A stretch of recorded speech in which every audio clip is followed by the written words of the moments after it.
الحمد لله نحمده ونستعينه ونستغفره ونؤمن به ونتوكل عليه ونعوذ بالله من شرور أنفسنا ومن سيئات أعمالنا من يهده الله فلا مضل له ومن يضلله فلا هادي له ونشهد أن لا إله إلا الله وحده لا شريك له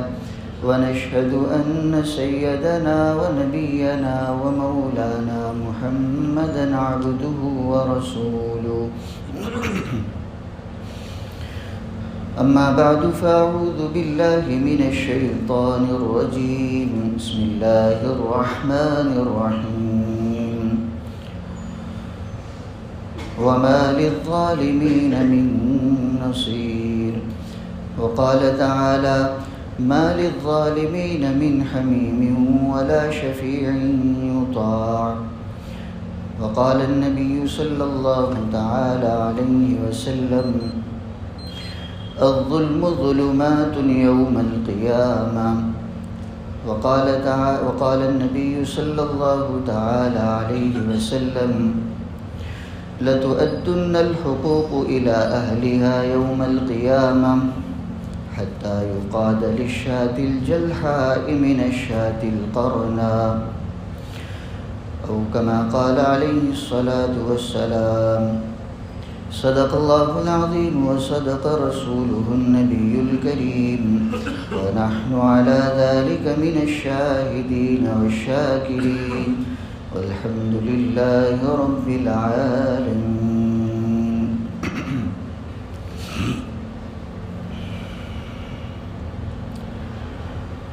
مسلم شریف میں ایک تفصیلی روایت ہے، حدیث قدسی ہے۔ حدیث قدسی کا مطلب ہوتا ہے کہ اللہ کے رسول ان ارشادات کو بیان کرنے سے پہلے اس کی نسبت باری تعالیٰ کی طرف فرماتے ہیں کہ اللہ تعالیٰ یہ کہہ رہے ہیں۔ ایک تو قرآن کریم ہے جس کی تلاوت کی جاتی ہے، وہ وحی متلو کہلاتا ہے، اور وہ وحی جس میں حضور اللہ تعالیٰ کی طرف نسبت کی صراحت بھی کر دیں لیکن اس کی تلاوت نہ کی جاتی ہو تو ایسی حدیث حدیث قدسی کہلاتی ہے۔ باری تعالیٰ خود بندوں کو خطاب فرماتے ہیں۔ ایک تفصیلی حدیث ہے جو امام مسلم رحمۃ اللہ علیہ نے اپنی صحیح مسلم میں نقل کی ہے۔ اس میں ایک ایک جملہ عجیب و غریب ہے، مسلمانوں کے دلوں پر اثر کرنے والا ہے۔ اسی لیے ہمارے اسلاف کے یہاں معمول تھا کہ وہ اس حدیث کو بار بار پڑھتے تھے، بلکہ بعض حضرات تو کاغذ پر اس کو لکھ کر نقل کر کے اپنے پاس رکھ لیتے تھے تاکہ اس کے جملوں کو بار بار پڑھا جائے اور اس کے مضامین کو سوچا جائے۔ اللہ تعالیٰ کے ساتھ تعلق کے بڑھنے کا ذریعہ بنتا ہے، اعمال کی راہ کھلنے کا ذریعہ بنتا ہے۔ وہ حدیث کے کئی جملے ہیں جس میں سے پہلا جملہ حضرت ابو ذر غفاری حضور کے حوالے سے اور اللہ کے رسول خود اللہ تعالیٰ کے حوالے سے نقل فرماتے ہیں۔ اللہ تعالیٰ فرماتے یا عبادی انی حرمت الظلم علی نفسی فجعلتہ محرم بینکم فلا تظالموا، کہ میرے بندو ظلم کو میں نے اپنے آپ پر حرام کر لیا ہے اور میں نے تمہارے لیے بھی اس کو حرام رکھا ہے، تو دنیا کی زندگی میں ایک دوسرے پر ظلم اور زیادتی مت کرو۔ یہ اس حدیث قدسی کا پہلا جملہ ہے۔ ہم سب جانتے ہیں کہ باری تعالیٰ تو اس پوری کائنات کے مالک ہیں، خالق ہیں، پوری کائنات کو پیدا کرنے والے وہ ہیں۔ مالک ہونے سے بڑھ کر خالق بھی وہ ہیں۔ ملکیت کے ناطے ایک مالک کو یہ اختیار ہوتا ہے کہ وہ اپنی مملوکہ چیز کے ساتھ جیسا تصرف کرنا چاہے کر سکتا ہے۔ کوئی دوسرا آدمی اگر اس کے اس تصرف پر روک ٹوک کرے گا تو اس کو یہ کہنے کا حق ہوتا ہے کہ میں مالک ہوں، جو چاہے کروں۔ میرے اور آپ کے مالکی کا اگر کوئی کپڑا ہے، اس کپڑے میں ہم جیسا تصرف کرنا چاہے کر سکتے ہیں، خود سی کر پہننا چاہے وہ بھی کر سکتے ہیں، کسی دوسرے کو دینا چاہے وہ بھی ہو سکتا ہے۔ اور اگر کوئی عقل مند اس کپڑے کو پھاڑنا چاہے، نہ خود استعمال کر رہا ہے نہ دوسرے کو دے رہا ہے، بلکہ اس کے پھاڑنے میں لگا ہوا ہے، اگر کوئی شخص اس کو روکے گا کہ بھئی تو یہ کیا کر رہا ہے، تو اس کو یہ کہنے کا حق ہے کہ میں مالک ہوں، جو چاہے کروں۔ شرعی اعتبار سے اس کا یہ کام چاہے غلط ہے، کل کو اللہ تعالیٰ اس کو سوال کر سکتا ہے، لیکن دنیا میں کوئی اس کو ٹوکنا چاہے، روکنا چاہے، نہیں روک سکتا۔ اس کو یہ کہنے کا حق ہے میں مالک ہوں، جو چاہے کروں۔ تو جیسے دنیا کے مالکین اپنی مملوکہ چیزوں میں جو تصرف کرنا چاہے کر سکتے ہیں، اللہ تعالیٰ تو تمام کائنات کا صرف مالک ہی نہیں بلکہ خالق ہے، وہ جو چاہے کر سکتے ہیں، ان کو قدرت ہے۔ وہ اگر بندوں کو ویسے ہی تباہ کرنا چاہے، آزمائشوں میں ڈالنا چاہے، نعوذ باللہ یہ کوئی زیادتی نہیں ہوگی، ان کو حق ہے، لیکن پھر بھی باری تعالیٰ فرماتے ہیں کہ اپنی قدرت کے باوجود، اپنی مالکیت اور خالقیت کے باوجود میں نے اپنے لیے یہ اصول بنا رکھا ہے کہ میں کسی پر زیادتی نہیں کروں گا۔ تو یہ لوگوں، اے میرے بندو جو تم دنیا میں زندگی گزارنے کے لیے بھیجے گئے ہو، میں نے تمہارے اوپر بھی ظلم کو حرام کیا ہے۔ دنیا کی زندگی میں کسی پر ظلم مت کرنا۔ ظلم کہتے ہیں کسی پر زیادتی کرنے کو، حقدار کے حق ادا نہ کرنے کو، جو حقوق اللہ اور اس کے رسول نے بتائے ہیں اس کو ضائع اور تلف کرنے کو۔ حق تلفی یہ بھی ظلم ہے، حق ادا نہ کرنا یہ بھی ظلم ہے، کسی پر زیادتی کرنا یہ بھی ظلم ہے۔ انسان کو روزمرہ جن لوگوں سے واسطہ پڑتا ہے، ظلم اور زیادتی کی نوبت وہیں آتی ہے۔ گھریلو زندگی میں جن سے واسطہ پڑتا ہے، بیوی سے، بچوں سے، والدین سے، بھائی بہن سے، دیگر رشتہ داروں سے۔ اسی طرح کاروباری زندگی میں واسطہ پڑتا ہے، گراہکوں سے، بیپاریوں سے، اپنے یہاں کام کرنے والے ملازمین سے، ماتحتوں سے، عامتاً انسان سے حق تلفی اور زیادتی یہی وجود میں آتی ہے۔ گھریلو زندگی میں جن سے واسطہ پڑتا ہے، ان کے جو حقوق شریعت نے رکھے ہیں ان حقوق کو ادا نہ کرنا، ان پر زیادتی کرنا، بیوی پر زیادتی کرنا، شوہر پر زیادتی کرنا، اولاد پر زیادتی کرنا، یہ سب ظلم ہے۔ کاروبار والے کا اپنے ماتحتوں پر زیادتی کرنا، گراہک کے ساتھ زیادتی کرنا، یہ سب ظلم ہے، حق تلفی ہے۔ تو باری تعالیٰ فرماتے ہیں کہ میں نے اپنی قدرت کے باوجود، اپنی خالقیت اور مالکیت کے باوجود جب طے کر رکھا ہے کہ میں ظلم نہیں کروں گا، تو تم تو میرے محتاج بندے ہو، میرے پیدا کیے ہوئے ہو، تمہیں تو میرے اصول پر چلنا ضروری ہے۔ میں نے طے کر دیا ہے کہ ظلم نہیں کرنا ہے، اگر کرو گے تو ہمارے ہاں سزا پاؤ گے۔ یہ باری تعالیٰ نے اپنے بندوں کو براہ راست نبی اکرم صلی اللہ تعالیٰ علیہ وسلم کے واسطے سے خطاب کیا ہے، اور حضور نے بڑی توجہ دلائی ہے کہ لوگوں دنیا میں ظلم کے ساتھ زندگی مت گزارو، یہ ظلم بڑی خطرناک چیز ہے۔ آج دنیا میں طاقت والا اپنے کمزور پر آسانی سے ظلم کر لیتا ہے، لیکن وہ یہ نہ سوچے، یہ نہ سمجھے کہ میرا کوئی کچھ نہیں بگاڑ سکتا، نہیں، ایک دن آئے گا کہ پورا حساب کر دیا جائے گا۔ اللہ کے رسول فرماتے جس نے دنیا میں ظلم کے ساتھ زندگی گزاری ہوگی، لوگوں پر ظلم کیا ہوگا، اپنے ماتحتوں پر، اپنے گھر والوں پر، متعلقین پر، یا کسی بھی کمزور پر، تو کل کو قیامت کے دن اس کو اندھیریوں سے واسطہ پڑے گا۔ جب ہر انسان کو راستے کی ضرورت ہوگی جنت والی منزل تک پہنچنے کے لیے، ظالم کے سامنے اللہ تعالیٰ اندھیرا ہی اندھیرا کر دیں گے، اور وہ بھی ایک دو اندھیرے نہیں۔ جو بھی میں نے حدیث پڑھی اس میں اللہ کے رسول فرماتے الظلم ظلمات یوم القیامہ، کئی اندھیریوں کی شکل میں ظلم اس کے سامنے آ جائے گا۔ ایک طرح کا اندھیرا ہو جیسے ہمارے ہاں رات کو اندھیرا ہوتا ہے، بجلی اور روشنی نہ ہو، آدمی کو راستہ نہیں سوچتا، کیسے وہ آگے بڑھے گا۔ اگر بہت سارے اندھیرے جمع ہو جائے تو کیسے وہ راستہ طے کر پائے گا؟ ظاہر ہے وہ مارا مارا پھرے گا۔ تو ظالم کل قیامت کے دن مارا مارا پھرے گا، جنت کے راستے تک آسانی سے نہیں پہنچ پائے گا۔ اللہ تعالیٰ کے یہاں ظلم کا بدلہ دلانے کا کتنا اہتمام ہوگا۔ تو جو دوسری روایت میں نے پڑھی اس میں اللہ کے رسول فرماتے لَتُوَدُّنَّ الْحُقُوقُ إِلَىٰ أَهْلِهَا يَوْمَ الْقِيَامَةِ، اللہ تعالیٰ نے طے کر رکھا ہے کہ ہر حقدار کو اس کا حق دلوا کر رہیں گے قیامت کے دن۔ جس کا جو حق تھا دنیا میں ادا نہیں کیا گیا تھا، حقدار نے حق تلفی کی تھی، تو باری تعالیٰ کل قیامت کے دن اس کا حق دلوائیں گے. اور حضور فرماتے ہیں کہ ادائیگی حقوق میں اتنا اہتمام ہوگا باری تعالیٰ کی طرف سے حتیٰ یقاد للشاة الجلحاء من الشاة القرناء، کہ جو بے سنگ والی بکری دنیا میں تھی، جس پر سنگ والی بکری نے زیادتی کی تھی، ظلم کیا تھا،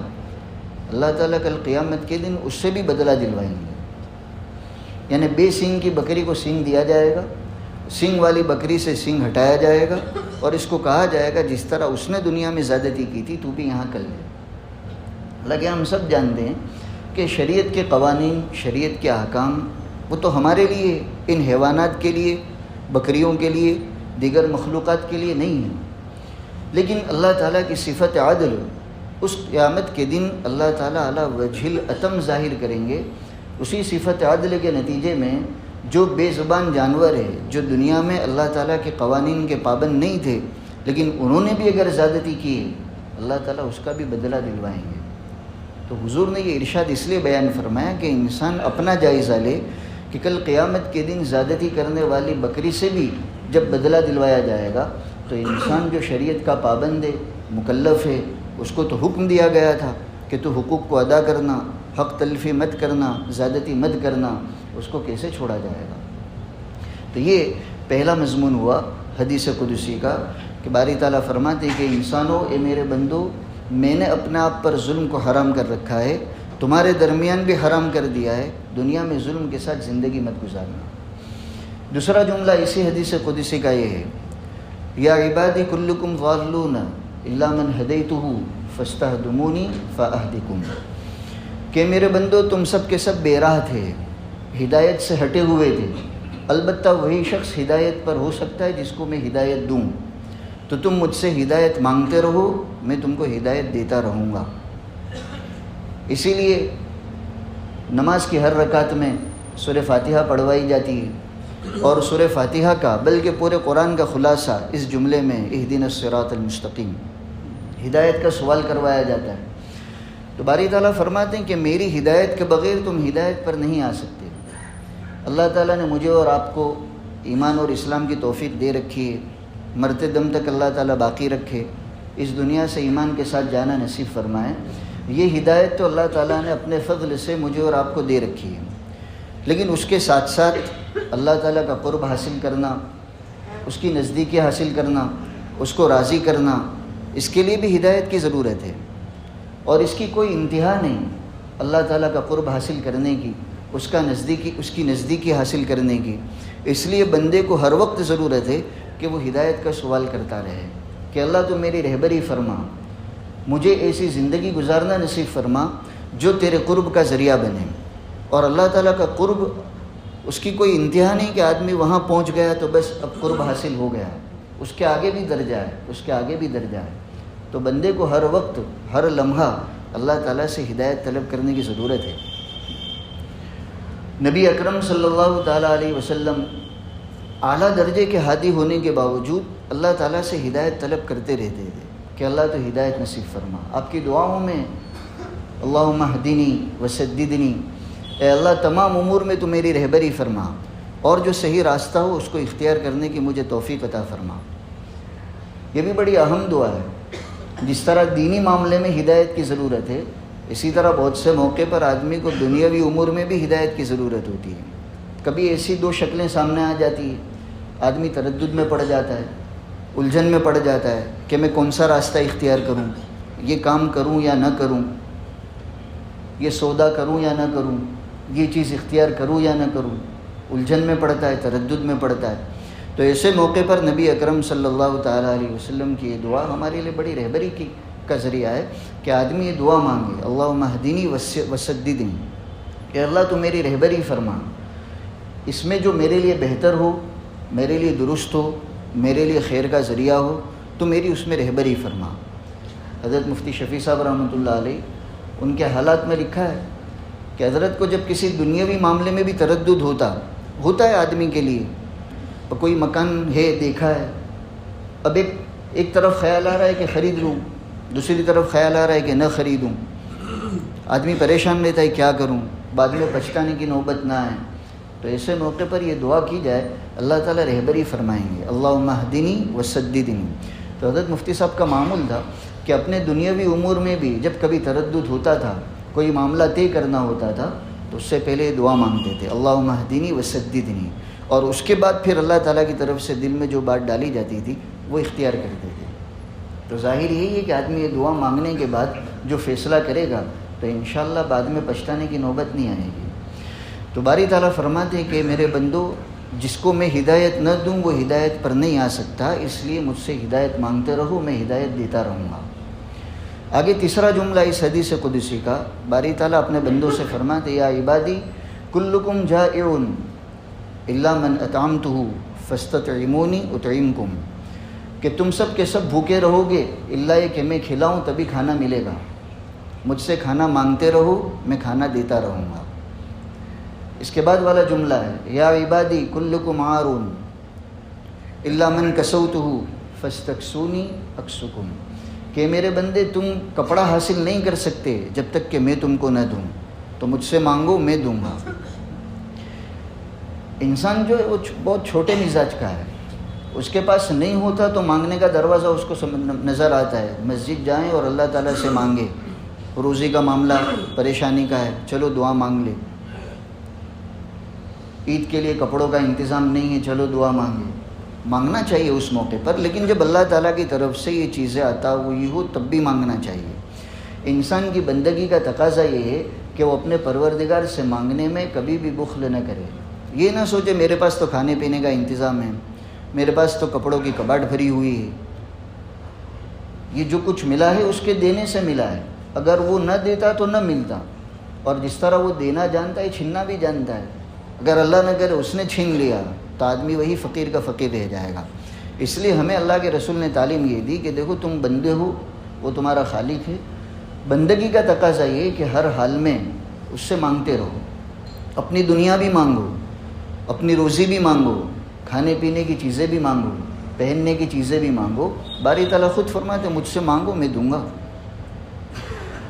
امام بیہقی نے شعب الایمان میں یہ روایت نقل کی ہے کہ جب کوئی بندہ اچھے حالات میں بھی دعائیں مانگتا رہتا ہے، یہ بڑی عبرت کی روایت ہے۔ آج عام انسانوں کا مزاج یہ ہے کہ جب حالات سے دو چار ہوتے ہیں تو دعاؤں کا اہتمام کیا جاتا ہے، اور جب اللہ تعالیٰ کی طرف سے اچھے حالات ہو، کاروبار اچھا چل رہا ہو، دنیا کی نعمتیں میسر ہو، تو پھر آدمی بے نیاز ہو جاتا ہے، اس کی زندگی کی چال ڈھال بدل جاتی ہے، نہ مسجد کی سوجتی ہے، نہ دعائیں کرنا یاد آتا ہے۔ یہ طریقہ ایک مسلمان کا نہیں ہے۔ امام بیہقی رحمۃ اللہ علیہ فرماتے ہیں حدیث کا مفہوم ہے